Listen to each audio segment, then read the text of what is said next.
friends, my name is Kayla Rain. If you have not been to my channel before, welcome. I love bright lipstick and obviously books. But anyway, today I'm going to be telling you 5 reasons as to why you should read The Seafarer's Kiss by Julia Ember. Julia was kind enough to send me a copy of this book in advance to read, and I read it at the beginning of April and I really enjoyed it. I ended up giving it a 4 out of 5 stars, and I'm here to tell you why you should also read it because it's pretty good, y'all.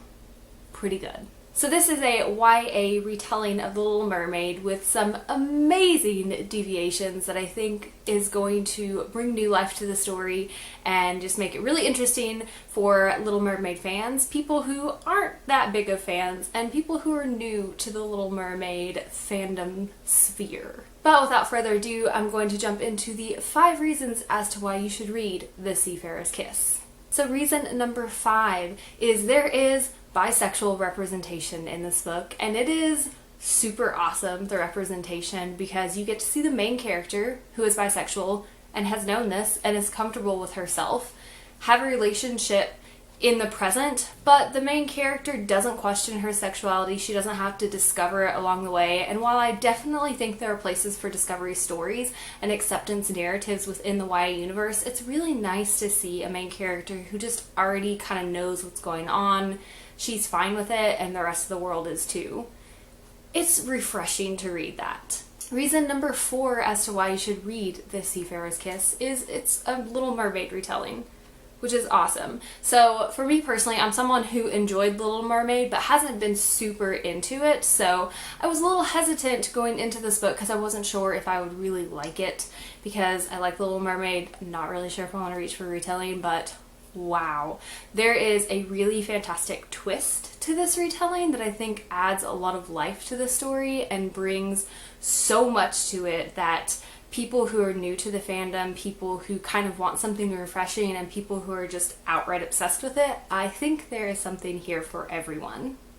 Reason number 3 is there is a lot of Norse mythology injected into this retelling, and of course that kind of affects the twist, so this could kind of tie into reason number 4, but there is just a lot of Norse mythology within the world building that helps make it more of a unique world and also gives a different setting to the story, which I really enjoyed.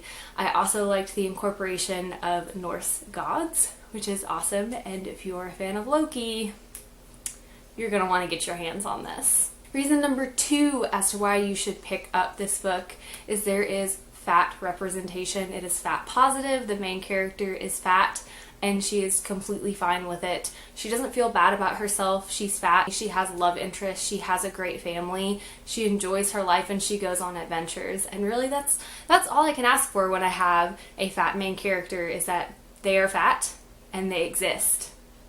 And their fatness doesn't have anything to hinder them. It's just a part of who they are, and they like it. So fat rep, and it is positive fat rep. So this one was good. In my opinion, I really enjoyed it. And reason number 1 as to why you should pick up The Seafarer's Kiss is this book is very feminist, which I love it when authors can inject some feminism into a book. That is my favorite. And this book, I think, did a really good job. I will say that there was one point in the novel where I found a problematic statement about self-worth tied to your ability to reproduce as a woman. And that, it was like a kick in the gut when I read it, but thankfully that conversation, that narrative was kind of tied up in the end, and the character was able to have some development and growth thinking about that comment and thinking about that self-worth that women in this society have tied to their reproductive value, which is something that I can definitely relate to. I loved the feminist narrative in this novel, and I think that it was really well incorporated into the story. And let's be honest, Disney movies are pretty feminist because princesses have to go and get stuff done, especially the newer ones. It used to be the princess would get like kissed and she'd wake up and she'd be done, but now, nope. They're out there doing their thing, getting stuff done. They don't care about princes. They care about the adventure. Anyway, that has been it for today's video. Thank you all so much for watching. I'll leave links in the down bar below with a better description of this book, because obviously I gave you 5 awesome reasons as to why you should pick it up, but you probably need a more in-depth synopsis so you can kind of see what's going on.